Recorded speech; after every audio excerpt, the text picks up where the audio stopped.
The night Alucard arrived in New York City, he materialized in an alley behind a Vought International billboard featuring Homelander's gleaming smile.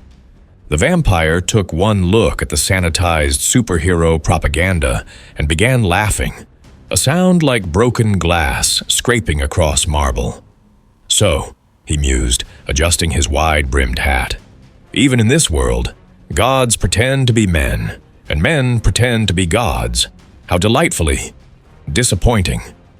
He'd been pulled here by something, a tear in reality perhaps, or maybe just the universe's sense of irony. Either way, Alucard found himself in a world drowning in its own delusions, where superheroes were corporate products and real monsters wore capes instead of fangs. The scent of blood and fear permeated everything, thick as fog, and underneath it all, the stench of corruption so profound it made even him raise an eyebrow. A nearby television flickered through a storefront window, showing footage of the Seven responding to a terrorist threat. Alucard watched with mild interest as Homelander effortlessly lifted a car, his perfect smile never wavering for the cameras. The vampire's own smile widened, revealing teeth that had torn through centuries of self-proclaimed gods. "Oh yes," he whispered, "I'm going to enjoy this." 3 blocks away, Billy Butcher sat in a dingy apartment that served as the boy's current hideout, nursing what had to be his 8th whiskey of the evening. The others were scattered around, Huey nervously clicking through his laptop, organizing supplies with obsessive precision, Frenchie and Kimiko playing cards in the corner. The television murmured in the background, another puff piece about Vought's quarterly earnings. "Fucking cunts," Butcher muttered, his standard commentary on anything Vought-related. "All of them. Every last—" The lights went out, not just in their building, but across the entire block, plunging everything into darkness. Immediately grabbed his weapon. Huey yelped, and Frenchie's hand found Kimiko's shoulder in a protective gesture she absolutely didn't need. "That ain't right," said, moving toward the window. "Power grid don't just cut like that." Butcher was already on his feet, that predatory alertness that came from years of hunting. Soups replacing his drunken slouch. Positions. Could be Vought, could be me, said a voice from the darkness, cultured and amused, with an accent that seemed to shift between English, German, and something far older. Every weapon in the room trained on the shadows near the door, shadows that seemed deeper than they should be, that moved wrong, like oil on water.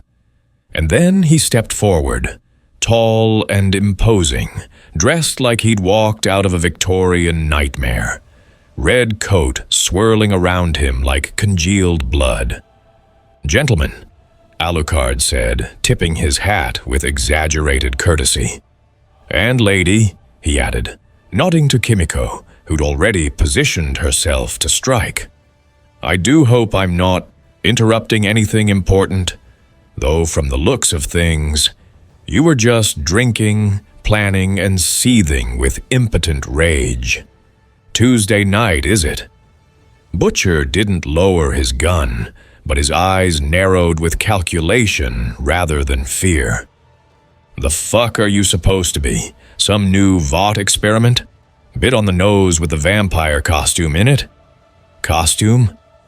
Alucard's laugh filled the room like smoke. "Oh, I like you already. Such delightful aggression, such barely restrained violence. Tell me, which one of you has the most creative profanity?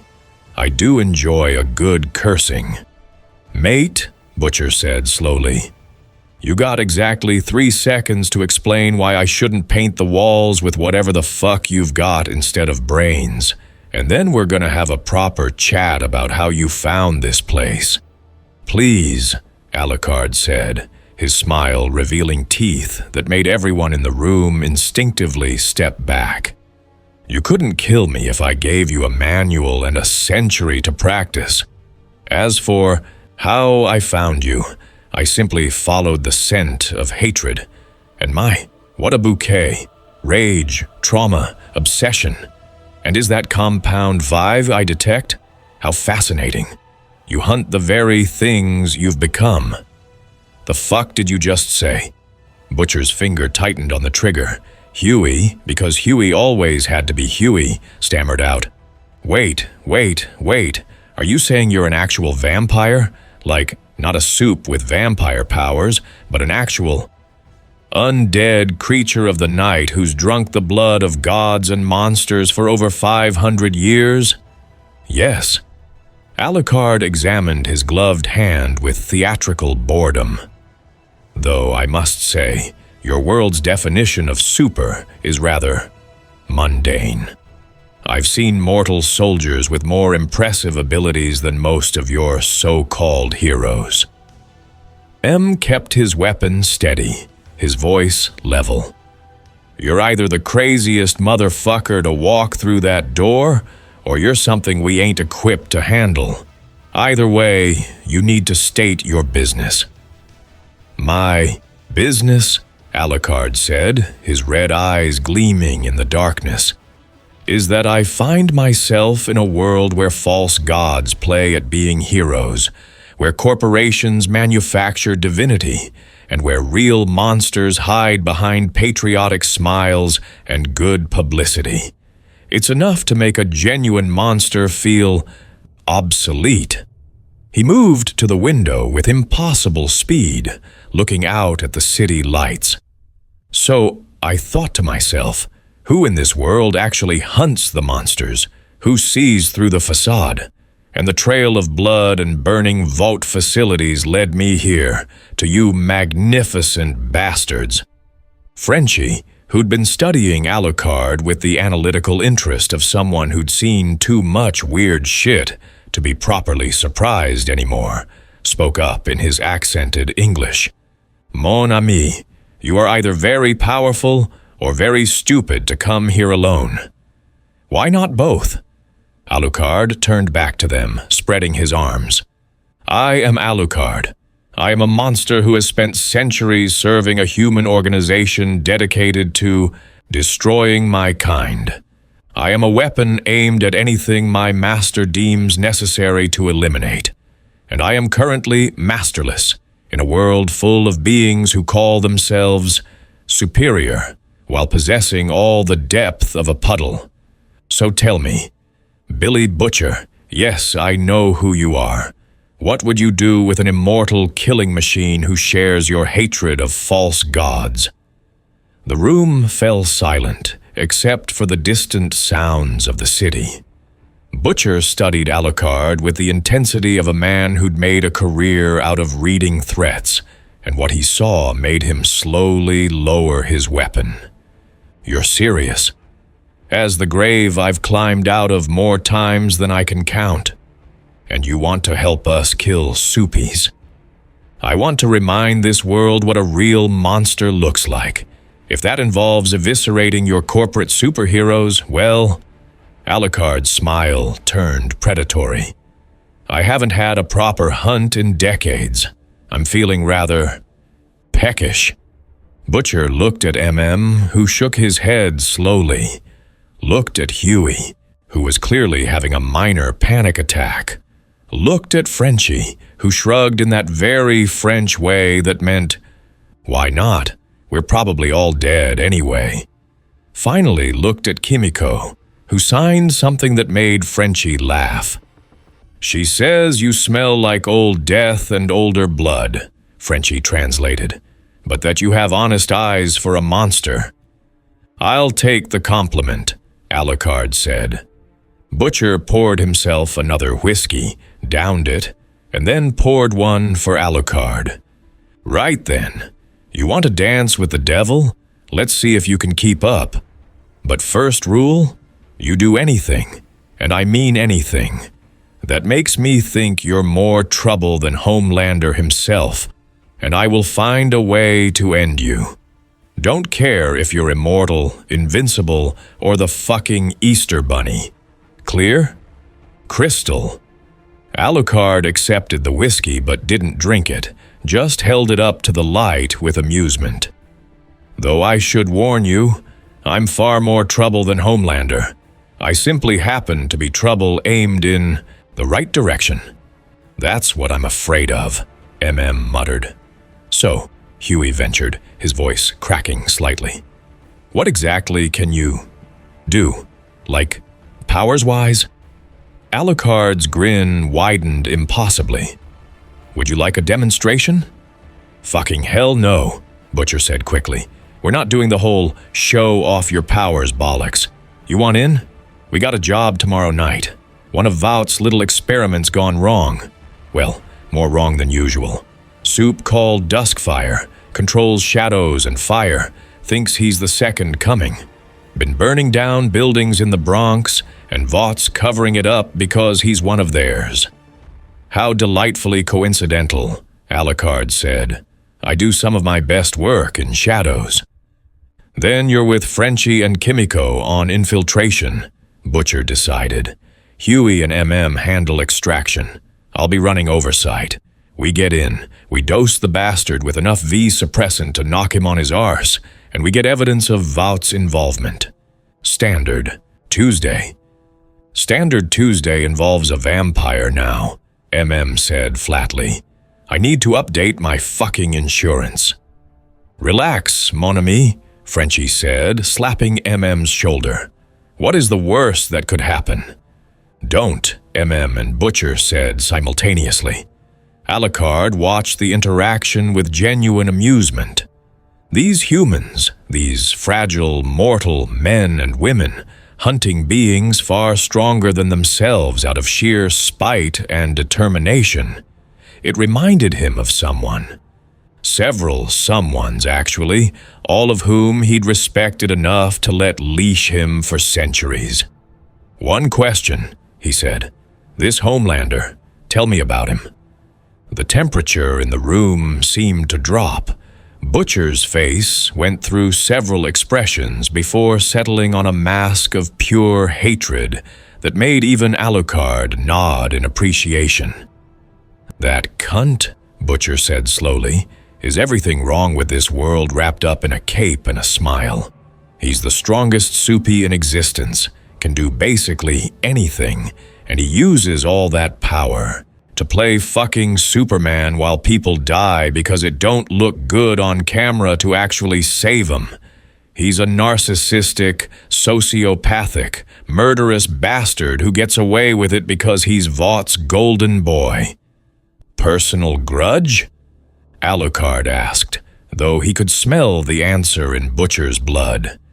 He murdered my wife, made it look like a suicide, and I'm gonna watch him burn for it, even if it takes me the rest of my life. Alucard was quiet for a moment, his red eyes reflecting something ancient and knowing. I see. Then we have more in common than I thought, William Butcher. I, too, have spent lifetimes in service of revenge, hunting monsters greater than myself, waiting for the perfect moment to remind them why they should fear the dark. You're a right cheerful bastard, ain't you? Butcher said, but there was something like understanding in his voice. I find honesty refreshing after centuries of pretense. Alucard set down the untouched whiskey. So, shall we discuss the particulars of tomorrow's hunt? I do so love a good planning session. The next evening found them in a stolen van, because of course it was stolen, parked 3 blocks from an abandoned factory that Duskfire was using as his base of operations. Alucard sat in the back with Frenchie and Kimiko, looking thoroughly entertained by their preparations. So, Frenchie said, checking his equipment for the 3rd time. You can turn into mist, yes? Very useful for infiltration. Among other things, Alucard confirmed. Mist, shadows, bats, hellhounds, a girl from my past whom I consumed. I contain multitudes. That's fucking disturbing, Huey said from the driver's seat. That's fucking nothing, Butcher corrected from the passenger seat, binoculars trained on the factory. Wait till you see what soups do for fun. Right, we've got movement. 3 heat signatures inside, 1 big one that's gotta be our boy. Frenchie, Kimiko, you're up. Alucard, try not to kill anyone we might need for testimony. No promises, Alucard said cheerfully, but I'll try to restrain my enthusiasm. Kimiko signed something that made Frenchie grin. She says if you slow her down, she will find a way to hurt you. I like her more and more, Alucard said, tipping his hat to Kimiko. Shall we, mademoiselle? They approached the factory with Frenchie's practiced efficiency and Kimiko's lethal grace, but Alucard moved like he was part of the shadows themselves, not just moving through them, but becoming them. One moment he was solid, the next he was smoke drifting through a gap in the wall. Inside, Duskfire held court in what used to be the factory floor, surrounded by flames that cast dancing shadows on the walls. He was young, maybe mid-20s, with that particular kind of arrogance that came from having power without earning it. 2 other soupies flanked him, expendable muscle by the look of them. Vought thinks they can control me, Duskfire was saying to his companions, wreathed in shadows and fire. They think they can point me where they want and I'll just burn on command. But I'm done being their weapon. I'm done being their... Oh, how original. Alucard's voice echoed from everywhere and nowhere. The tortured experiment, rebelling against his creators. I've seen this play before. It usually ends with a lot of crying and very little actual rebellion. Duskfire spun, flames erupting around him. Who the fuck? Alucard materialized from the shadows directly in front of him, close enough that Duskfire staggered back. Language, child. Just because you can throw fire around doesn't mean you should abandon basic civility.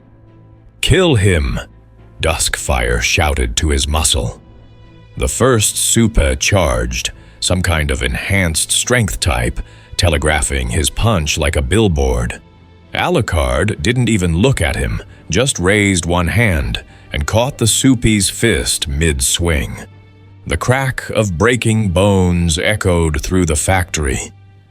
Disappointing, Alucard sighed, then threw the soup through a concrete pillar with casual contempt. The second one, smarter or more cowardly, tried to run. Kimiko dropped from a catwalk above, landing on him with the precision of a trained killer and the enthusiasm of someone who really enjoyed her job. The sounds that followed were wet. Ah, Alucard said appreciatively, a woman after my own heart, literally in some cases. Frenchie emerged from the shadows, his own weapons trained on Duskfire. Bonjour, mon ami. We would like to have a conversation with you about your employers, yes? Duskfire unleashed everything he had, flames hot enough to melt steel, shadows that reached like grasping hands, a combination of power that had let him burn through buildings and terrify a borough. It was impressive by this world's standards. It was nothing to Alucard.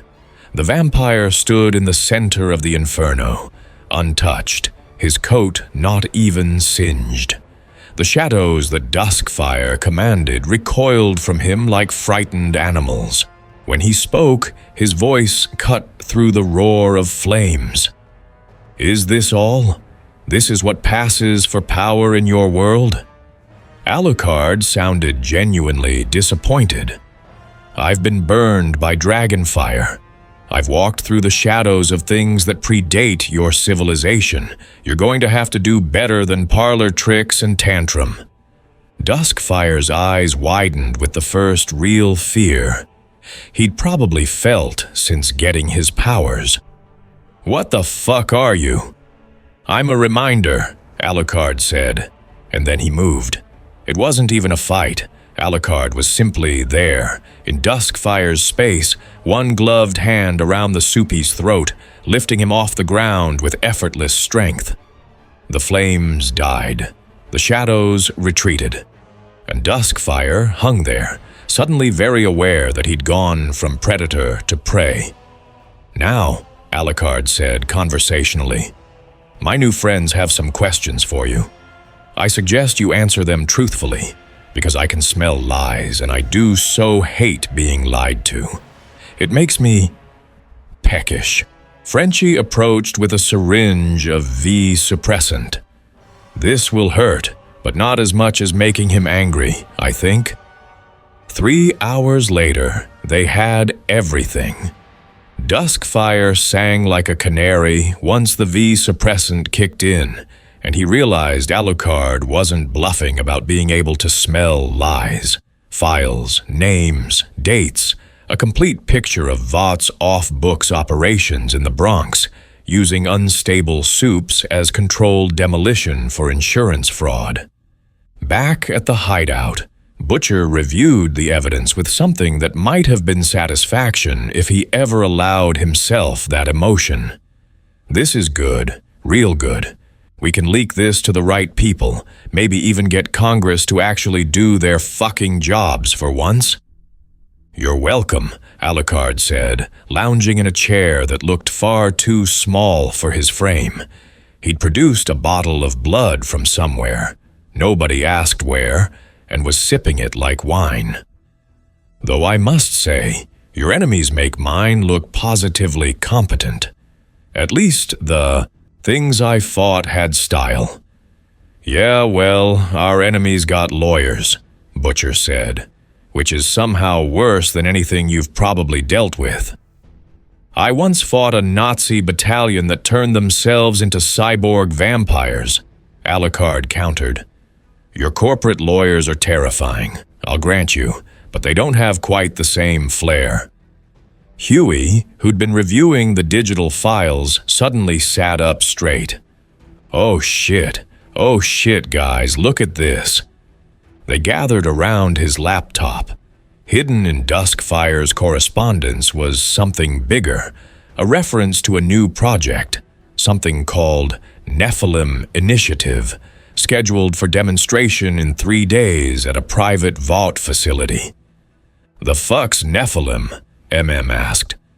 "Biblical reference," Huey said, typing frantically. "Giants born from angels and humans. In this context, probably. They're trying to create something stronger than Homelander," Alucard finished, reading over Huey's shoulder with interest. "How ambitious. How stupid. How wonderfully entertaining." "If they're making something stronger than that cunt," Butcher said slowly, "we need to know about it. Need to stop it or steal it, or burn the whole fucking facility down." "Or all three," Frenchie suggested. "Multitasking is good, yes?" Alucard's smile was the widest they'd seen yet. "A proper raid. I haven't participated in a proper raid in years.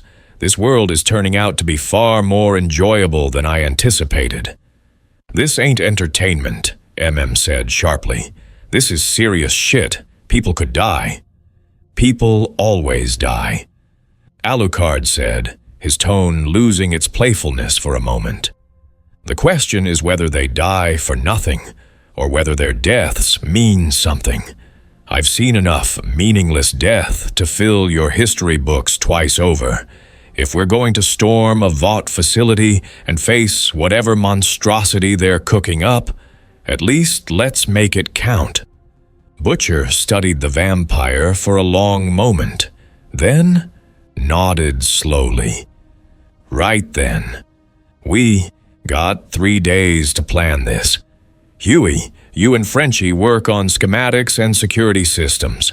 MM, inventory our gear and figure out what we need. Kimiko." He paused as she signed something, which made him smirk. "Yeah, all right. You can be on stabbing duty. And you," he turned to Alucard, "you're gonna tell us exactly what you can do, no bullshit, so we know what we're working with." "Very well," Alucard said, settling back with his blood wine.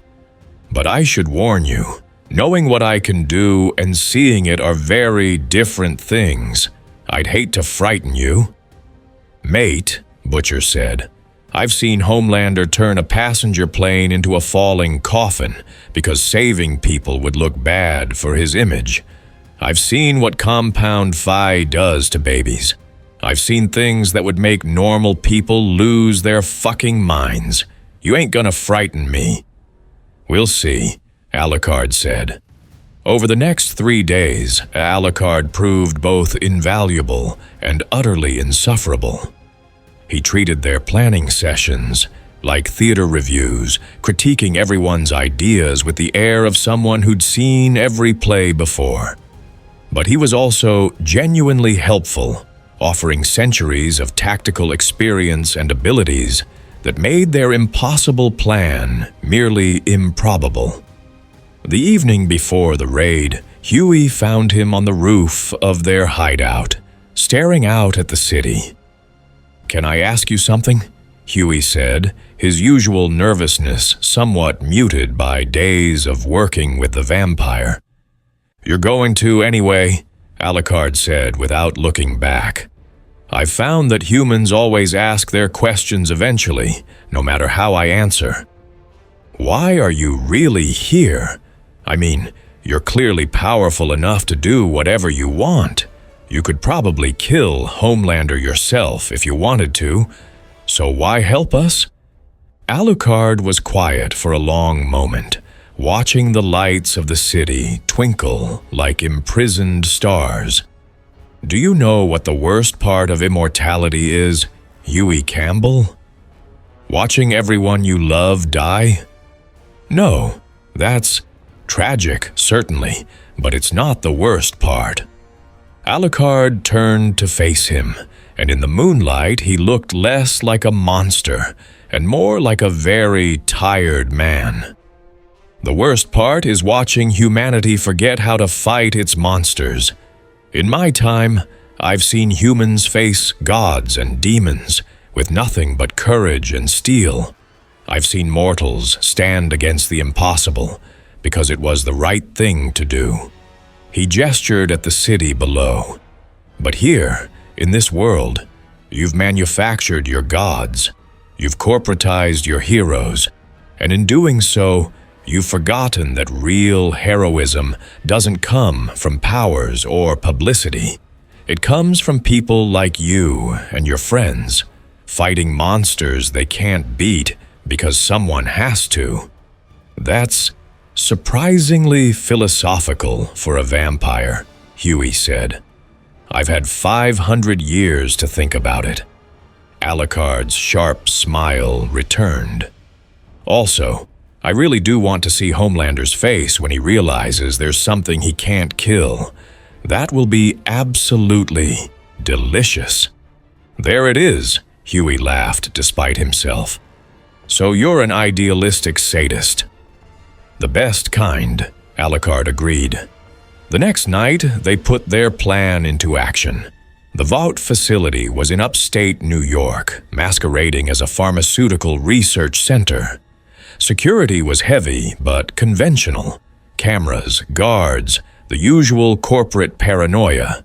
Nothing that could stop a team that included a shape-shifting vampire.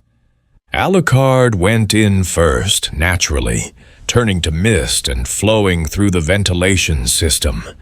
His voice came through their comms, theatrical as always. "Oh my, they've redecorated since the last evil corporation facility I infiltrated. Less gothic, more corporate sterile. Where's the ambiance? Where's the ominous Latin chanting?" "Shut the fuck up and open the door," Butcher hissed. "No sense of drama," Alucard sighed, but the security door clicked open. They moved through the facility with practiced efficiency, Frenchie disabling cameras, Kimiko taking out guards, with silent precision, covering their exit routes. Huey coordinated from the van, his voice tight with tension. "You've got 3 minutes before the next security rotation. Nephilim demonstration is in sub-level 3, central chamber." "Subtle," Butcher muttered, leading them down.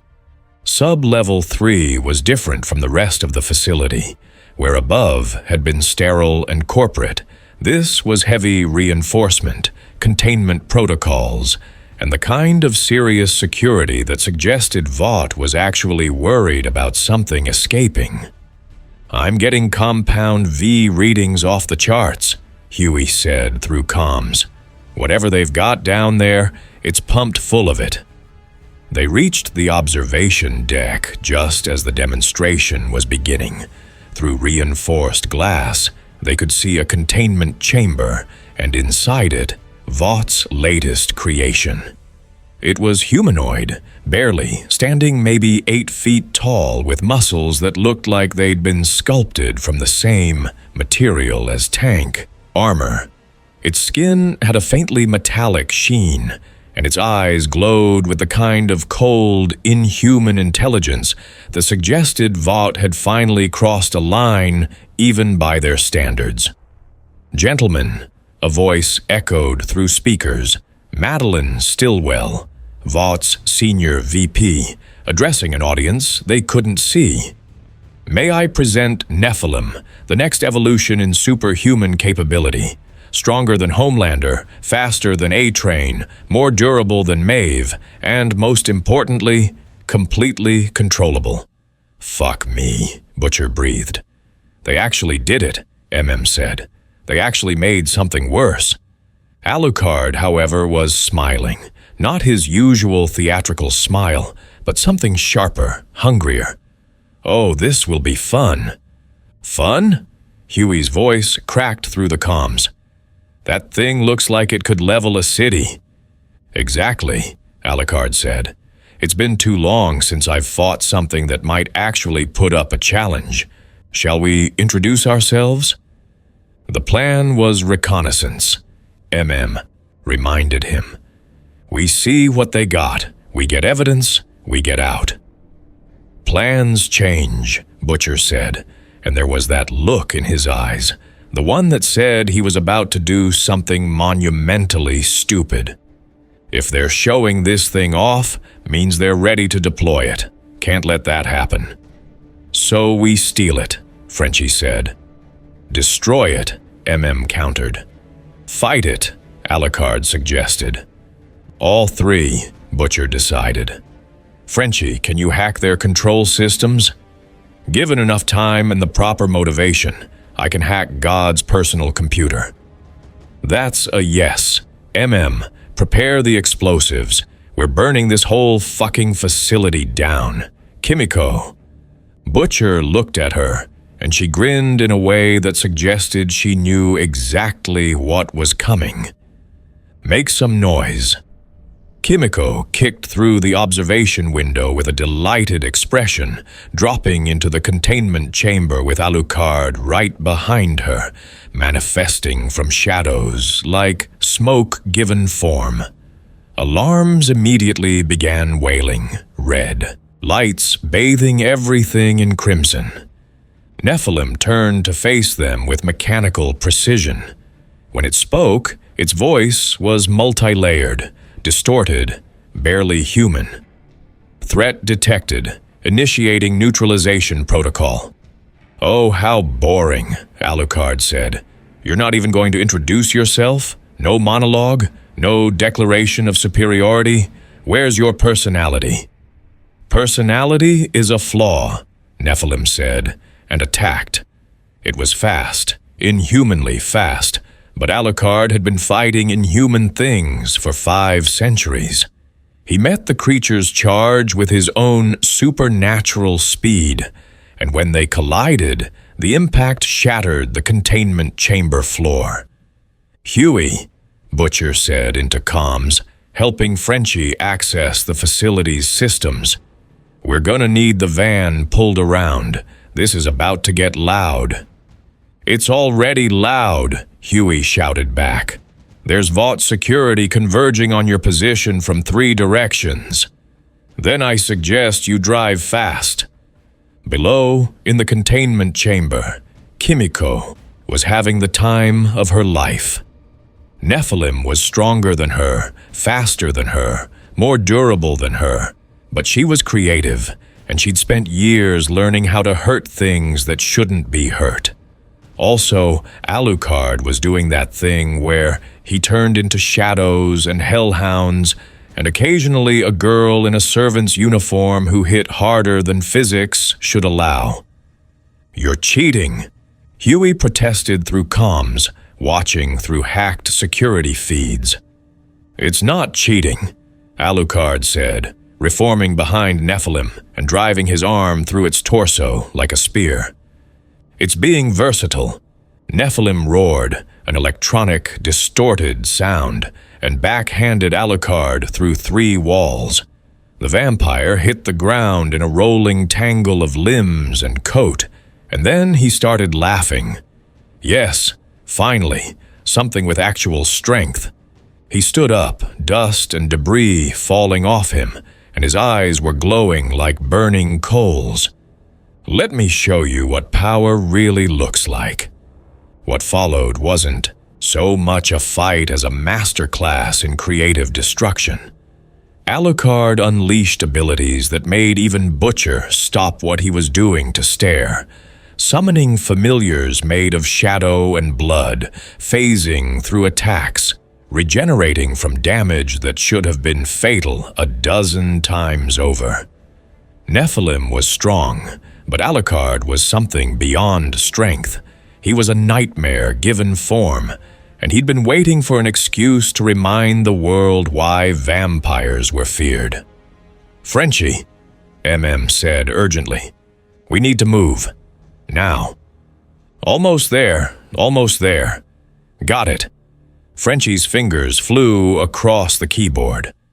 "Their security systems are down, but I've also triggered their self-destruct protocol.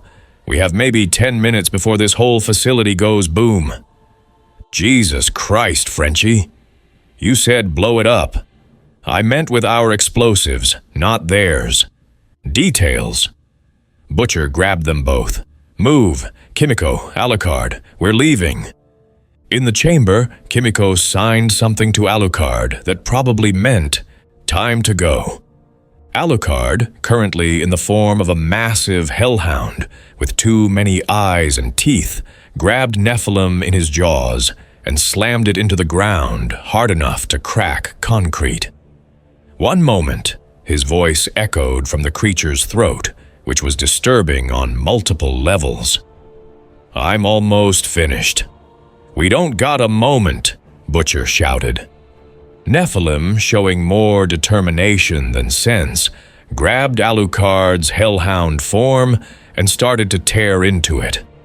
For a few seconds, it looked like the creature might actually have a chance. Then Alucard stopped playing around. The shadows in the room deepened, spreading like ink in water. The temperature dropped so fast that frost formed on the walls. And Alucard's voice, when it came, seemed to come from everywhere and nowhere, resonating with the weight of centuries. "I have drunk the blood of angels and devils. I have devoured gods and monsters. I am the shadow that has walked through 500 years of human nightmares. And you?" The hellhound form dissolved into something worse, something that made Nephilim actually hesitate. "You are a pale imitation of power, created by those who don't understand what they're playing with." What happened next, Butcher would later insist, was censored for the mental health of everyone involved. Huey would have nightmares about it for weeks. Even MM, who'd seen some shit, looked a little green. When Alucard emerged from the chamber, he was back in his usual form. Immaculate as ever, carrying a very unconscious Nephilim over his shoulder like a sack of potatoes. "Shall we?" "I believe you mentioned something about explosions." They ran. Vought security tried to stop them. Enhanced guards, automated defenses, even a few low-level soupies who'd been on site. Alucard dealt with them casually, sometimes not even breaking stride. Kimiko seemed delighted to have someone who could keep up with her particular brand of violence. Huey pulled the van up just as they burst out of the facility, all of them piling in while Alucard literally threw Nephilim into the back like luggage. "Drive," Butcher shouted unnecessarily, since Huey was already flooring it. Behind them, the facility erupted. Not a Michael Bay explosion, but something more insidious. A series of controlled detonations designed to destroy all evidence, all research, all proof that Vought had been playing God again. The night sky lit up orange and red. "Well," Alucard said, brushing dust off his coat, "that was invigorating. We should make a habit of this." "We should not," MM said emphatically. "We absolutely should," Butcher countered. "We just stole Vaught's newest weapon and burned their research facility to the ground. This is the best Tuesday we've had in months." "It's Thursday," Huey said weakly. "Feels like a Tuesday." Back at the hideout, they stood around Nephilim's unconscious form, trying to figure out what to do with it.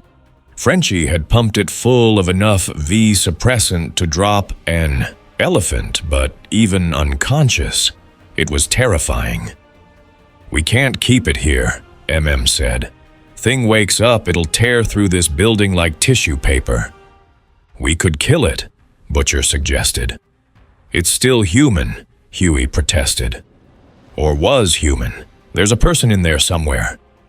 "Is there?" Alucard crouched beside Nephilim, examining it with clinical interest. "I can sense its mind, what's left of it. Vought burned out most of its humanity, left only the useful bits. It's a weapon that thinks it's alive." "That's fucking sad," Frenchie said. "That's fucking Vought," Butcher corrected. "Right, new plan. We get this thing somewhere secure, we figure out how to either reverse what they did or make sure it can't be used as a weapon, and then we leak everything about this program to the press." "Vought will deny it," MM said. "They always deny it." "Let them deny it while explaining why their facility exploded and where their superweapon went," Butcher said. "Alucard, you can keep. This thing contained?" "Please," Alucard said. "I've contained gods. I can manage one overgrown science project." "Good. Then you're on babysitting duty while we—" The hideout's door exploded inward, not kicked open, not blown off its hinges, but exploded into splinters and dust. And standing in the doorway, backlit by streetlights, his perfect hair not even mussed, and his smile not reaching his eyes, was Homelander. "Billy," he said, his voice pleasant in that way that meant someone was about to die. "Billy, Billy, Billy." Imagine my surprise when I heard about a disturbance at one of our facilities. Imagine my even greater surprise when I saw surveillance footage of my favorite terrorist working with... His eyes fixed on Alucard, and for the first time, his smile faltered slightly. "Whatever the fuck that is." The room went absolutely silent. Everyone's hands moved toward weapons they knew wouldn't work. Everyone except Alucard, who slowly stood up and turned to face Homelander, with an expression of delighted interest. "Ah," the vampire said, "the famous Homelander.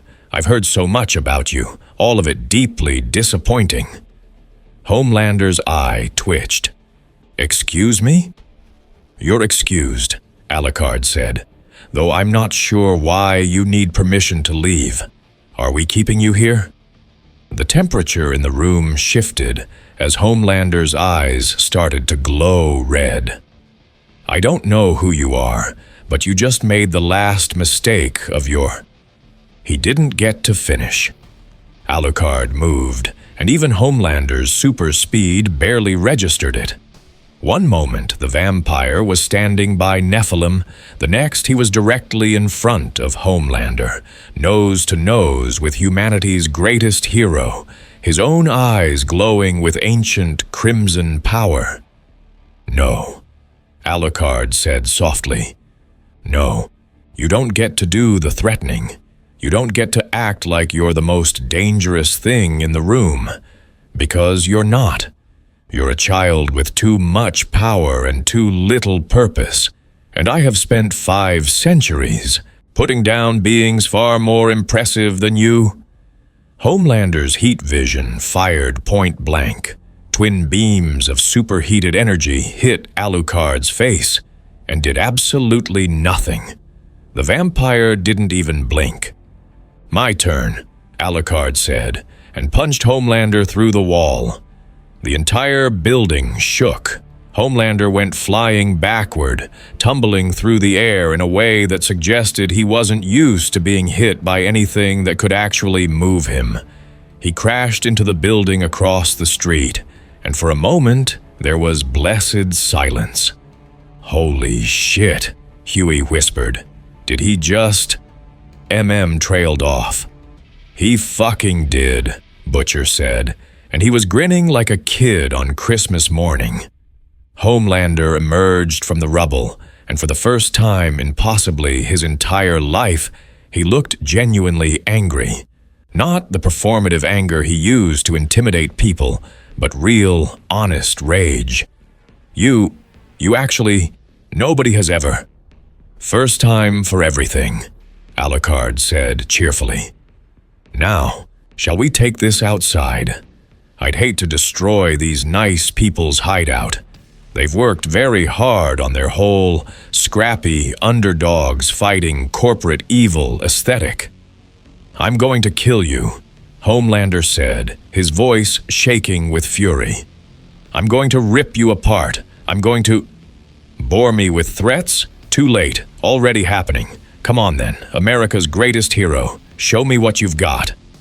Homelander charged, and they went out through the ceiling, locked in combat, their forms disappearing into the night sky. The sounds of their fight echoed across the city, buildings shaking, car alarms wailing, the occasional sonic boom as Homelander tried and failed to put distance between himself and his opponent. "Fuck me," Butcher breathed, still grinning. "Fuck me, he's actually doing it." "We need to move," said, ever practical. "That's gonna bring every Vought asset in the city down on us." "He's right," Frenchie agreed, already gathering their equipment. "But first—" He pulled out his phone and started recording the fight visible through the destroyed wall. "Evidence, yes?" High above the city, Homelander was having what could charitably be called a bad time. He'd unleashed everything: heat vision, super strength, speed, flight, and nothing was working. Alucard took every hit, shrugged off every attack, and seemed to be enjoying himself immensely. "Is this it?" the vampire asked, catching Homelander's fist mid-swing. "Is this all of Vought's mighty power? I've fought Nazi vampires with more staying power than this." "Shut up." Homelander fired his heat vision again, this time sustained. Full power, the kind of blast that could cut through steel like butter. Alucard walked through it, his form shifting between solid and shadow, and grabbed Homelander by the throat. "Let me tell you what real power looks like." He threw Homelander into the ground hard enough to create a crater in the street below. Cars fled, people screamed, and Homelander got up, with his perfect suit torn, his perfect hair mussed, his perfect image cracked. "You're not a hero," Alucard said, descending slowly, his coat billowing around him. "You're not even a particularly impressive villain. You're a product, carefully marketed, desperate for approval. And the moment something comes along that you can't bully or intimidate, you fall apart." I am Homelander." He flew at Alucard again, wild now, no technique, just rage and power. "I'm the strongest. I'm the best. I'm—" "Losing," Alucard finished, catching him again and slamming him into the pavement. "You're losing to something you can't understand, and it's breaking you. Good. You need to be broken.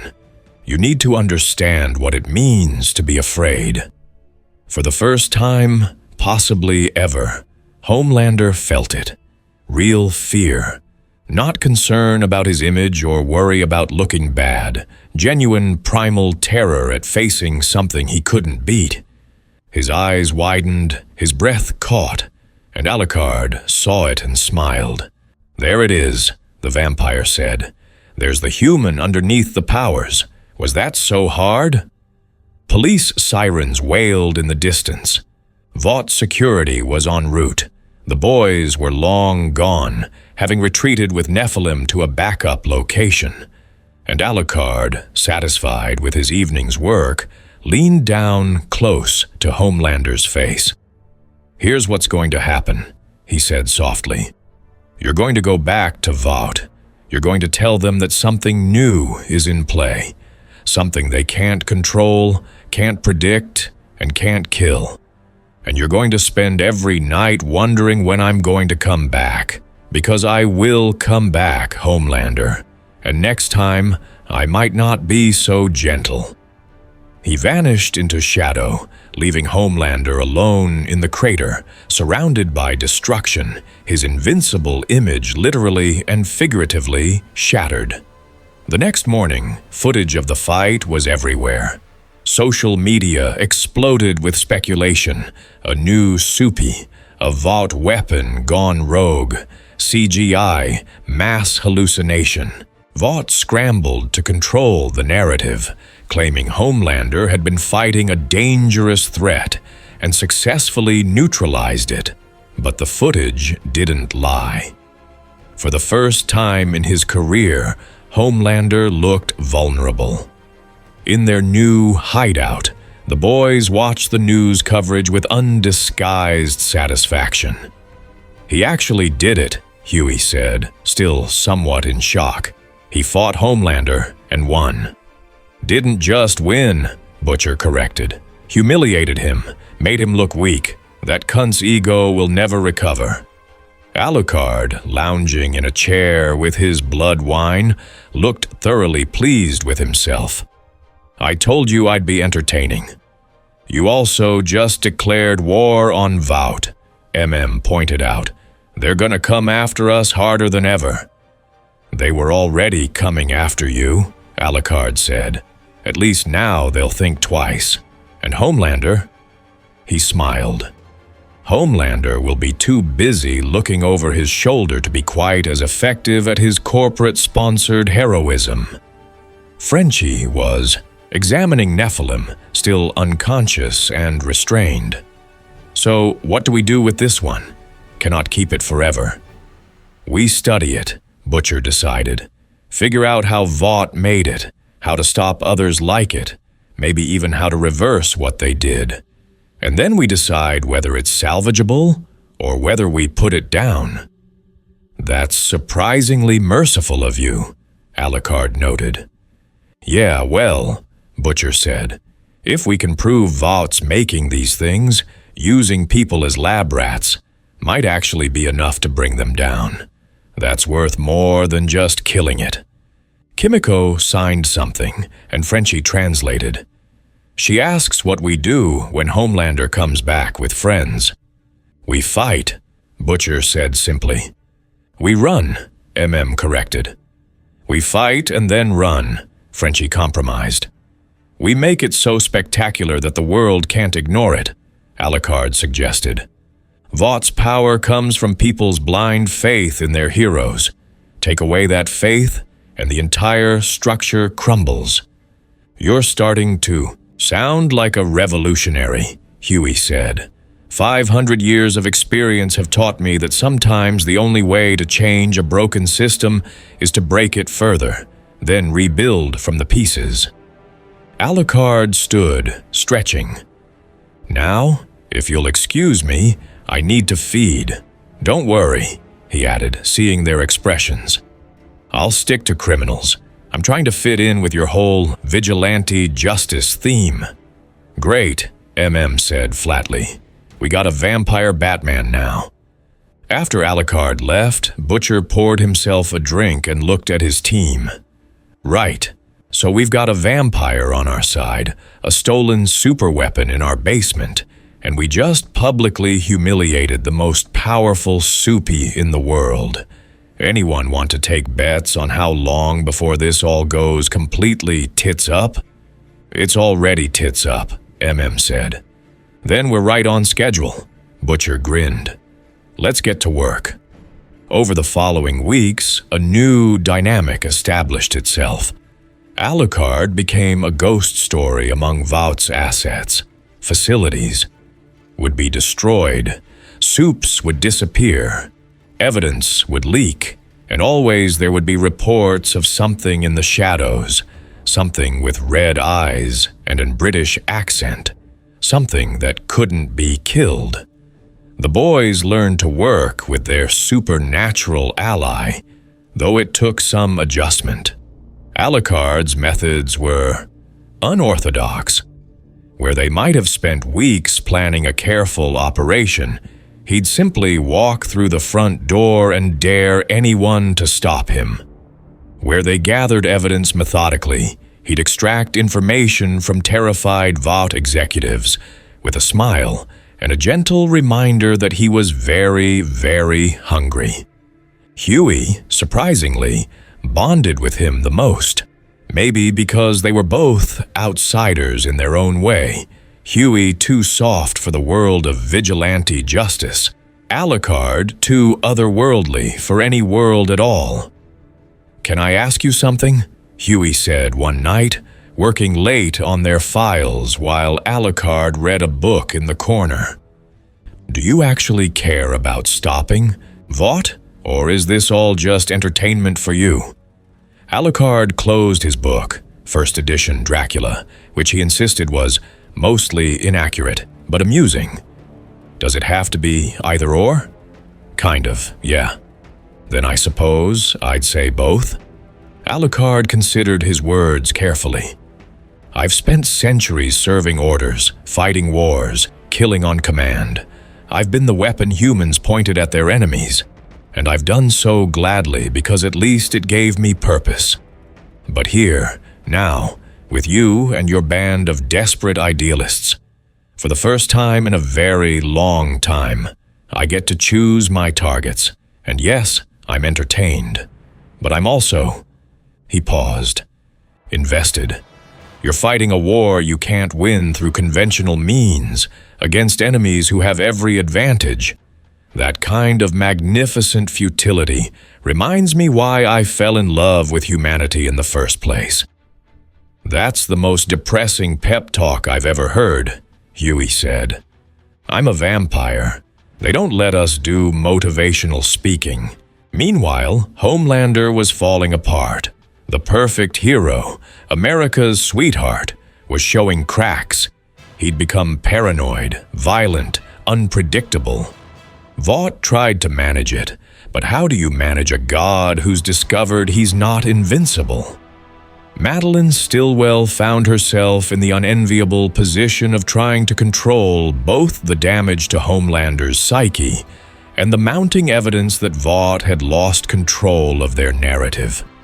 The footage of Homelander getting beaten was the tip of the iceberg.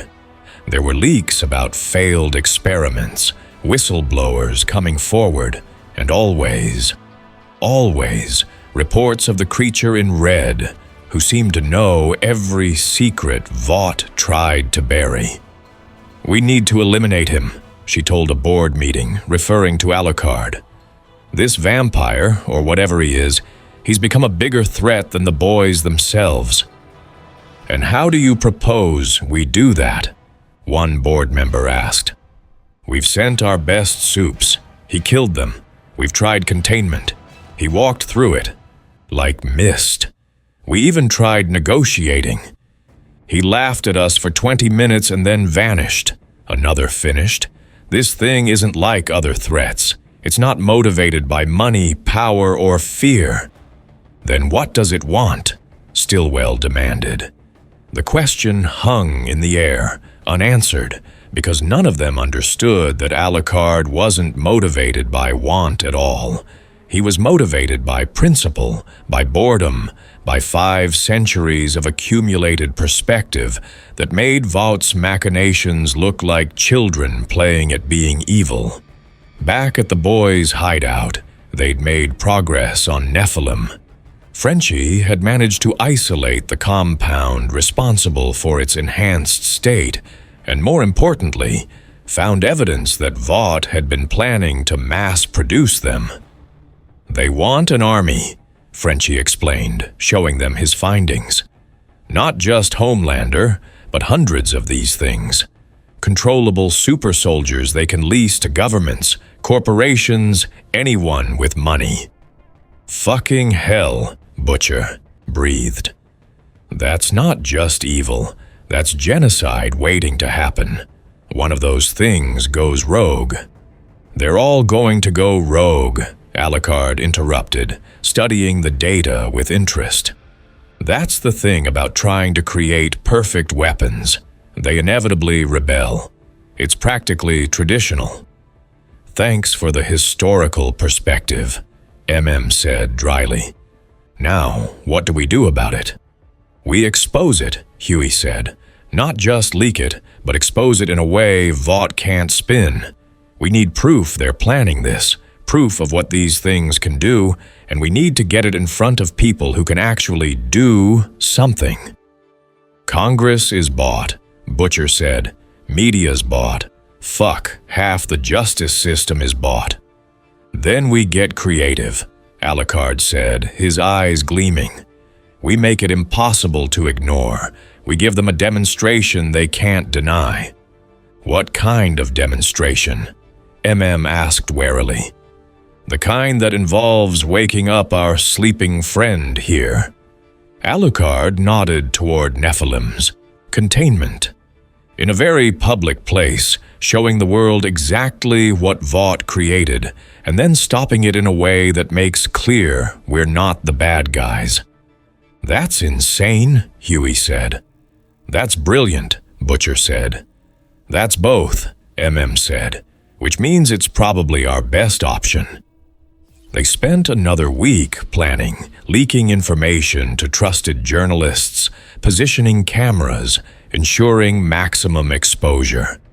The location they chose was Times Square, because if you're going to make a statement, might as well make it somewhere everyone will see. The night of the operation, Alucard transported Nephilim's unconscious form to the location, placed it in the center of the square, and waited. They'd sent anonymous tips to every news station in the city, every social media outlet, every streaming service. By the time Nephilim woke up, dozens of cameras would be watching. "This is crazy," Huey said from their observation point, monitoring feeds. "This is absolutely crazy." "Crazier than fighting Homelander?" Frenchie asked. "At least that wasn't premeditated." "Quiet," Butcher said. "It's starting." The V-suppressant wore off right on schedule. Nephilim opened its eyes in the middle of Times Square, surrounded by fleeing civilians, police scrambling to respond, and cameras capturing every second. When it stood to its full height, towering over the crowd, its metallic skin gleaming in the neon lights, it looked exactly like what it was. A weapon, barely restrained, seconds from going on a rampage. The news coverage exploded, anchors stammered through descriptions, social media lit up with speculation and terror, And then Vaught's emergency response team showed up, featuring Homelander himself, clearly hoping to salvage his image by heroically stopping the threat. "Let's give them a show," Alucard said, and vanished. He materialized in Times Square, like something out of a nightmare, his coat spreading around him like wings, his eyes burning crimson in the neon light. Every camera in the area immediately focused on him, the mysterious figure who'd fought Homelander to a standstill, now facing down Vaught's secret weapon. "Ladies and gentlemen," Alucard's voice carried across the square, amplified by some trick of acoustics or supernatural ability. "I present to you Vought International's newest product, a weapon designed to replace heroes, to be leased to the highest bidder, to turn superhuman power into a commodity more than it already is. They call it Nephilim. I call it an abomination." "Stop him!" Stillwell screamed through Homelander's earpiece. "Stop him before he—" "Before I what?" Alucard asked, somehow hearing her. "Tell the truth? Show people what you've been creating in your secret facilities? Too late. The whole world is watching. Nephilim, programmed to see anything as a threat, attacked. It was savage, powerful, everything Vought had designed it to be. It tore through police barricades like paper, its strength shattering concrete. The crowd's terror was palpable, genuine. This was the kind of thing nightmares were made of. And Alucard met it head-on. The fight was spectacular, not the destructive brawl he'd had with Homelander, but something more controlled, more theatrical. Alucard made sure every camera captured Nephilim's power, its ruthlessness, the way it had been designed to kill without mercy. And then he made sure they captured him stopping it, not with simple violence, but with the kind of precise, overwhelming force that made clear he was pulling his punches. "This is what Vought created," he shouted for the cameras, holding Nephilim aloft with one hand while it struggled. "This is what they wanted to mass-produce. Ask yourselves, do you want hundreds of these things, controlled by corporate interests, deployed wherever profit dictates?" Homelander arrived, landing with his typical dramatic flair, but something was different. He looked hesitant, unsure. The confidence that had defined him was gone, replaced by the memory of being beaten, the knowledge that he wasn't invincible anymore. "Stand down," he said, his voice lacking its usual authority. "That's Vought property. You're under arrest for theft of—" "Theft?" Alucard laughed, and it echoed across the square. "You can't steal a person, Homelander. Or did Vought forget to mention that Nephilim used to be human, that it was a man they pumped full of compound vive until nothing remained but the weapon?"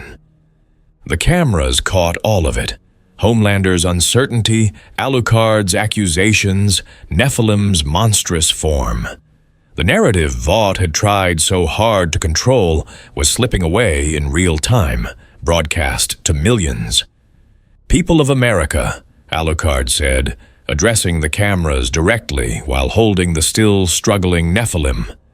"I am not your hero. I'm not your savior. I'm a monster from another world, and even I can see that Vought International has gone too far. They've turned human beings into weapons, marketed tragedy as heroism, and asked you to applaud while they profit from your suffering. I may be a vampire, but at least I'm honest about what I am. Can Vought say the same?" He threw Nephilim at Homelander's feet. "So here's your test, America's greatest hero. Show us you're more than Vaught's puppet.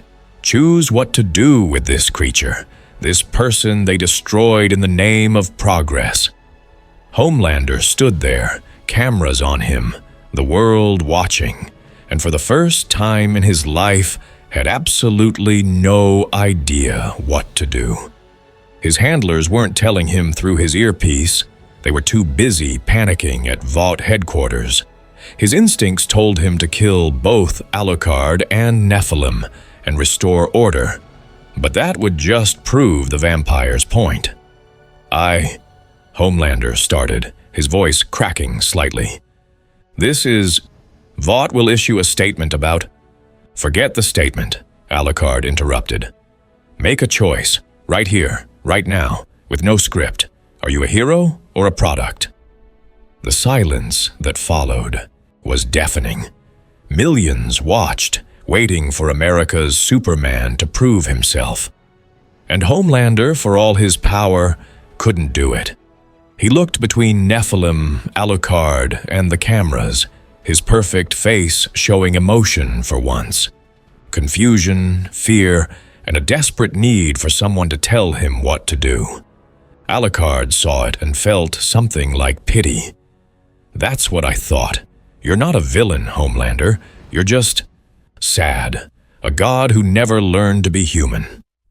Before anyone could respond, Alucard vanished into shadows, taking Nephilim with him. The square erupted in chaos. Police trying to restore order, news anchors trying to make sense of what just happened, Vought's PR team already spinning damage control. But the damage was done. The world had seen behind the curtain.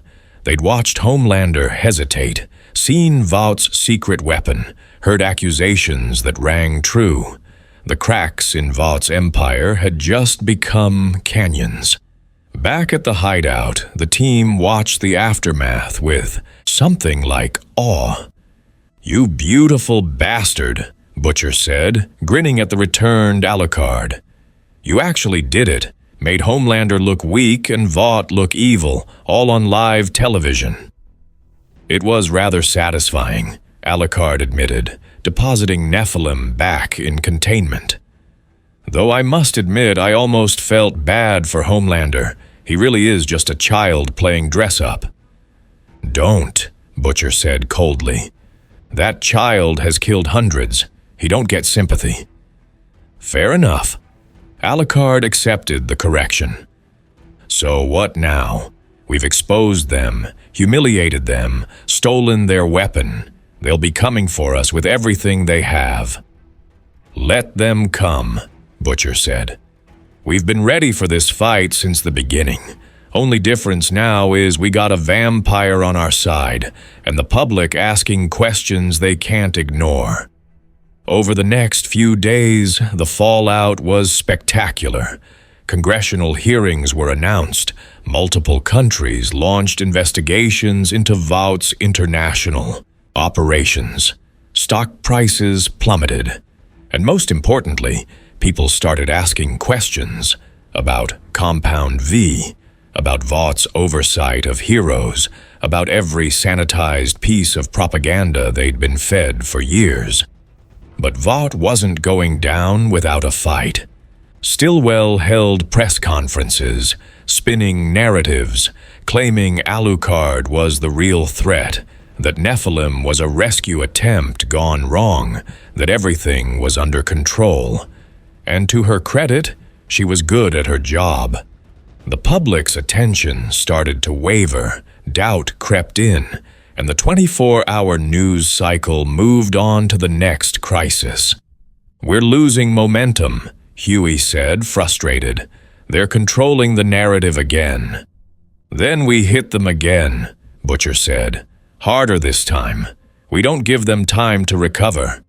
"Or," Alucard suggested, "we do something they can't spin, something so undeniably true that all their PR in the world can't hide it."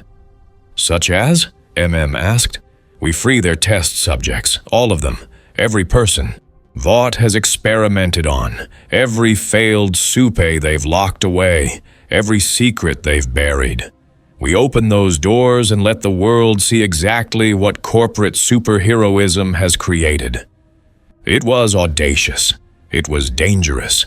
It was probably going to get them all killed. "I'm in," Butcher said immediately. "Of course you are," MM sighed.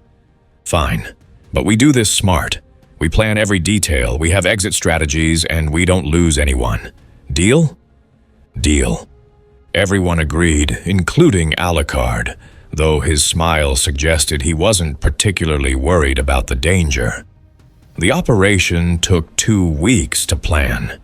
Vought had secret facilities all over the country, but the main one, the one where they kept their biggest secrets, was in upstate New York, disguised as a neurological research center. Security was heavy, protocols were tight, and the facility was designed to contain soups if necessary. "It's perfect," Frenchie said, reviewing the blueprints. "By which I mean perfectly impossible." "Nothing's impossible," Alucard said. "Just improbable, and I specialize in improbable." They went in at night, naturally. Alucard led the way, his supernatural abilities making most security systems irrelevant. Kimiko and Frenchie followed, silent as ghosts. and Huey coordinated from outside, monitoring communications and preparing their extraction. Butcher had insisted on coming along despite MM's protests. This was too important, too personal. If Vought was going down, he wanted to be there to see it. The facility was worse than they'd imagined. Rows of containment cells, each holding what used to be a person. Failed soupy experiments, unstable compound V recipients, people whose powers had manifested in ways that made them liabilities rather than assets. Some were sedated, some were restrained, all of them were forgotten by the world above. "Jesus Christ," Butcher whispered. "Not quite," Alucard said quietly, his usual humor absent. He at least gave people a choice about their suffering. This is something darker. They started opening cells, waking people up, explaining that they were getting out. Some were grateful. Some were terrified. Some were so broken by their captivity that they just stared blankly. Kimiko, who understood that kind of trauma intimately, took the lead in helping them, her presence somehow reassuring despite her own fearsome capabilities. It was going well. Too well. They should have known. The alarm went off when they were halfway through freeing the prisoners. Red lights bathed everything in crimson, and a calm voice announced, "Containment breach, initiating lockdown." "Fuck," Butcher said eloquently. "We need to move." MM's voice crackled through comms. "Every Vought asset in the area is converging on your location.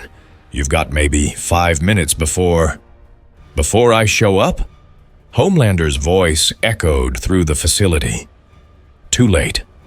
He descended through a hole he'd punched in the ceiling, landing with his cape billowing, dramatically. But he wasn't alone. A-Train was there. Queen Maeve, Black Noir, the full 7, minus the dead ones, all looking ready for a fight. "End of the line, Butcher," Homelander said, his confidence restored by having his team around him. "No vampire tricks are getting you out of this one." "You sure about that?" Alucard asked, materializing from shadows behind Homelander. "Because I count 7 of you and 1 of me, which hardly seems fair to you." The fight that followed would be talked about for years. The 7 were Vaught's premier team, their most powerful assets, heroes who'd saved the world countless times according to their press releases. And Alucard treated them like an annoying distraction. A-Train tried his speed. Alucard caught him mid-run and casually threw him through 3 walls. Queen Maeve, the strongest woman in the world, landed a punch that would have killed a normal person. Alucard tilted his head with interest and returned it with enough force to send her flying. Black Noir, the mysterious silent warrior, attacked with every weapon in his arsenal. Alucard dodged without looking, his attention focused on Homelander. "This again?" Homelander said, trying to sound confident and not quite managing it. "You think you can beat all of us?" "I think," Alucard said, his form shifting and multiplying, splitting into dozens of familiars that swarmed the heroes, "that you've never fought something that wasn't bound by your rules. I don't die when you want me to. I don't fear you, and I certainly don't need to kill you to defeat you." While the seven were distracted by a vampire who'd apparently decided to be many vampires, Butcher and the others got the prisoners moving. It was chaos, people stumbling, guards trying to stop them, alarms wailing. But they managed. "Go!" Alucard's voice echoed from multiple directions. "I'll keep them busy." "We're not leaving you," Huey shouted back.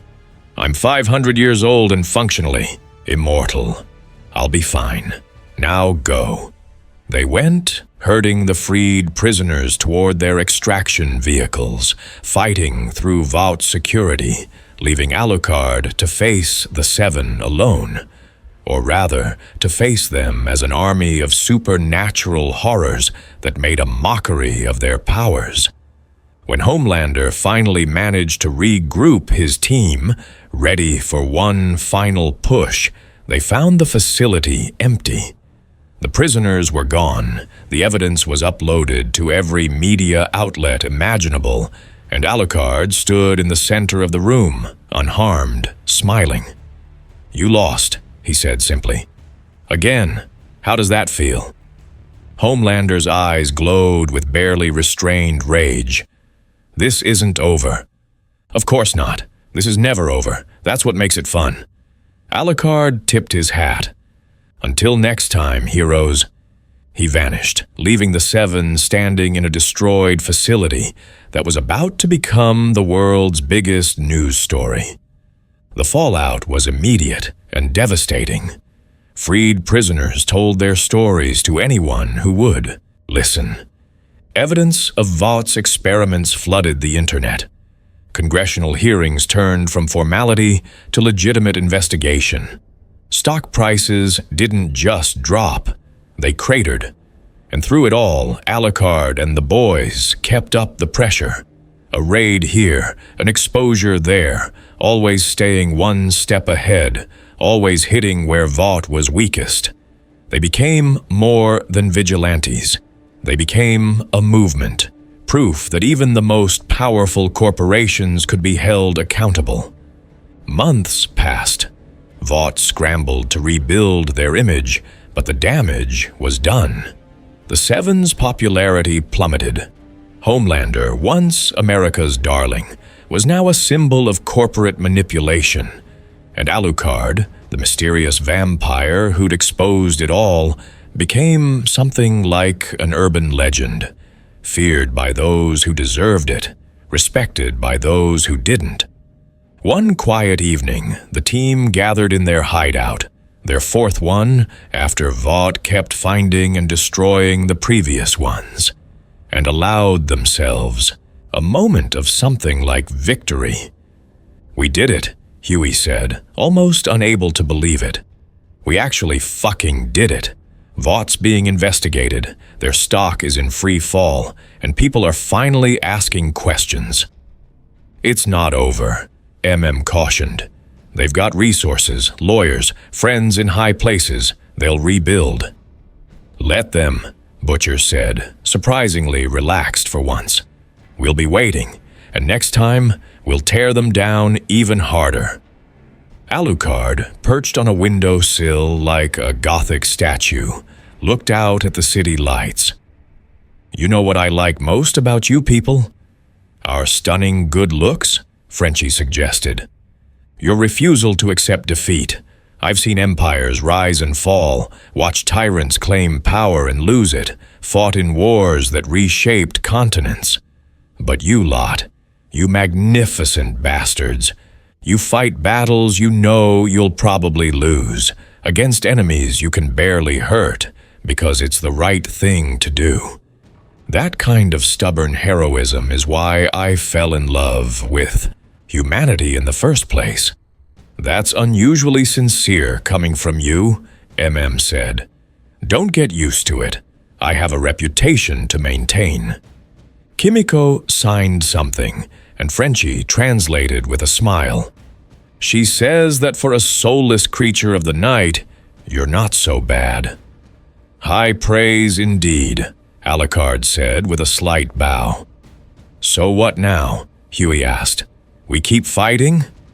We keep fighting, Butcher confirmed.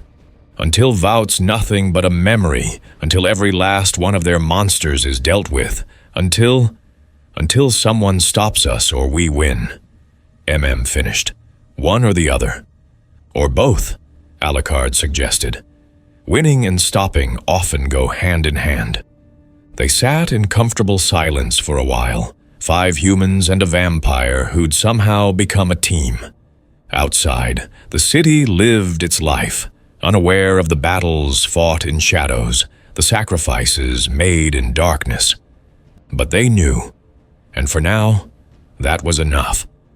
Right then, Butcher said eventually, standing up. We got work tomorrow. Some Vought subsidiary in Jersey needs a visit. You lot get some sleep. Except you. He nodded to Alucard. You probably don't sleep. I can if I want to. I just prefer not to. Sleep is for those who need to escape their thoughts. Mine are far too entertaining. You're weird, Huey said. I'm a 500-year-old vampire working with a group of vigilantes to take down a corrupt superhero corporation.